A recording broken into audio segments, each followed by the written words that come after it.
एक बार की बात है, राजू और रानी बाहर खेल रहे होते हैं।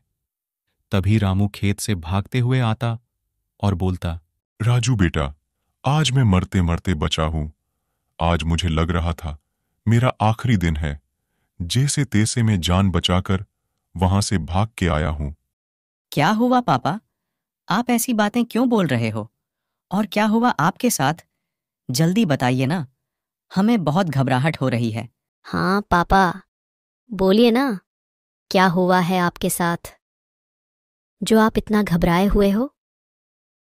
हमने आपको इतना सहमा हुआ पहले कभी नहीं देखा। मैं खेत से काम करके आ रहा था। मैं कुछ दूर आया ही था कि मुझे एक महिला मिली जो बहुत सुंदर थी। वो मुझे बुलाई और बोली, मुझे बचा लीजिए, मैं बहुत ही मुश्किल में फंस गई हूं। मेरी दादी बहुत ही बीमार है। मेरे घर में हम दोनों के अलावा कोई नहीं है। आप मुझे मेरी दादी को इलाज के लिए ले जाने में मदद कीजिए। तुम चिंता नहीं करो, मैं तुम्हारी मदद करूंगा। चलो तुम्हारे घर चलते हैं, उनसे उनकी तबीयत का भी देख लूंगा। फिर मैं उन्हें इलाज के लिए किसी अच्छे वैद्य के पास लेकर चलता हूं। उसके बाद में उस महिला के पीछे पीछे उसके घर जाने लगता। जैसे ही हम लोग कुछ दूर जाते, ये अचानक घने जंगल में रुक जाती, जहां आसपास कोई नहीं होता, जिसे देख के मैं घबरा जाता और उससे पूछता, क्या हुआ? तुम यहां इस घने जंगल में आके अचानक रुक क्यों गई? तुम्हारा घर यहां से और कितनी दूरी में है? मैं जैसे ही इतना बोलता, वो महिला देखते ही देखते अचानक से एक खूंखार भूतनी बन जाती, जिसे देखते ही मेरी हालत खराब हो जाती। आज तुम भी मेरे शिकार बन गए। बहुत दिनों से मैं भूखी बैठी थी। आज तुम्हें मैं कच्चा चबा जाऊंगी। मुझे जाने दो, मेरे 2 बच्चे हैं जो घर में मेरा इंतजार कर रहे हैं। मुझे कुछ हो गया तो उनका क्या होगा? कौन उनकी देखभाल करेगा? आज तक जो भी मेरे चंगुल में फंस गया, वो मेरे पेट से होकर सीधा मौत को ही छुआ है। अब तुम अपने बच्चों का ख्याल ऊपर से ही रखना। तुम ये कैसी बातें बोल रही हो? तुम ऐसा कैसे कर सकती हो? तुम भी तो मरने से पहले किसी बच्चे की मां रही होगी। फिर एक बच्चे के प्रति तुम्हारी ऐसी भावना क्यों? पहले मैं भी अपना सुखी जीवन जी रही थी। मेरे भी पति परमेश्वर थे, जिनसे मैं बहुत प्यार करती थी। वो हमेशा की तरह काम से घर आते, दोनों सुख दुख की बातें करते। लेकिन एक दिन गांव के सेठ ने उन्हें जान से इसलिए मार दिया क्योंकि उन्होंने उस सेठ को चोरी करते हुए देख लिया था। फिर जब मैंने उनकी शिकायत पुलिस से की तो उस सेठ ने अपनी दरिंदगी दिखाई। मैं घर में सो रही थी, तभी उसने मेरे पूरे घर को जला दिया, जिसके कारण मैं भी इस दुनिया से दूर चली गई। क्या तुम उस सेठ की बात कर रही हो जो लोगों की मदद करने का ढोंग करता है और उन्हें ही पीछे से धीरे धीरे लुटता है? हाँ, वही सेठ जो अब भी लोगों को लूट रहा है। मैं अपने बदले की आग में यहां भटक रही हूं।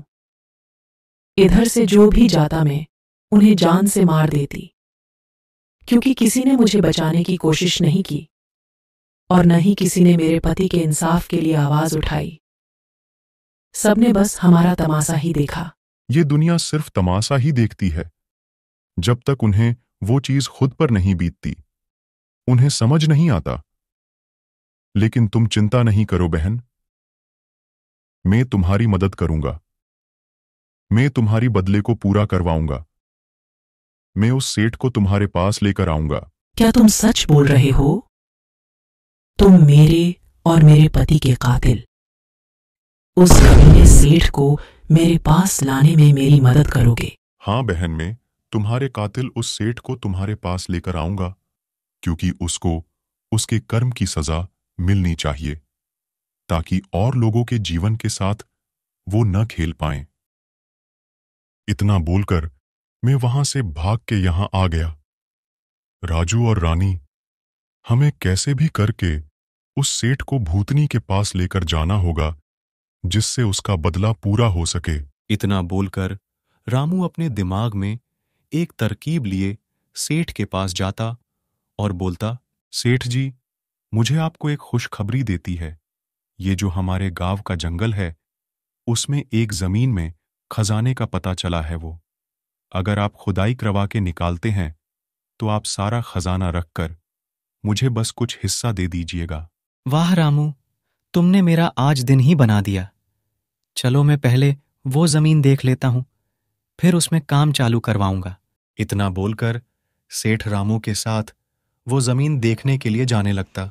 सेठ जी, यही वो जमीन है जहां आपके लिए ढेर सारे खजाने छुपे हैं, जिसमें से कुछ हिस्सा मेरा भी है।